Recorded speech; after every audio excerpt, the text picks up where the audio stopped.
When the Empire Windrush arrived at Tilbury, from the Caribbean on June 22, 1948, Britain, with its new reforming Labour government, was a country short of workers.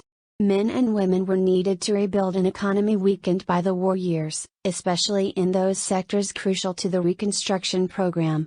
These included the production of raw materials such as iron, steel and coal, as well as food. There was also a huge backlog of essential maintenance, and repair work and severe shortages, in the construction sector. In the service sector, both men and women workers were needed to run public transport and to staff the new National Health Service, NHS. It was this prospect of employment that attracted many of the Windrush passengers to leave the Caribbean. The migration of colonial citizens began slowly. From 1948, when the Empire Windrush arrived, until 1952, between 1,000 and 2,000 people entered Britain each year, followed by a steady and rapid rise until 1957, when 42,000 migrants from the new Commonwealth, mainly from the Caribbean, entered.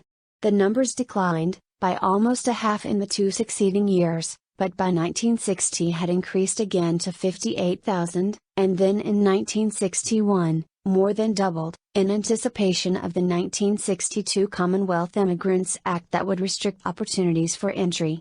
By 1961, according to the National Population Census, the number of people living in England and Wales who were born in the Caribbean was just over 161,000, 90,000 men and just over 71,000 women.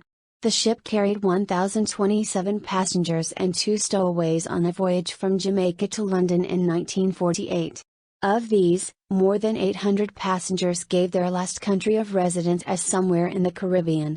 The Windrush's arrival has become symbolic of the generation of Commonwealth citizens who came to live in Britain between 1948 and 1971.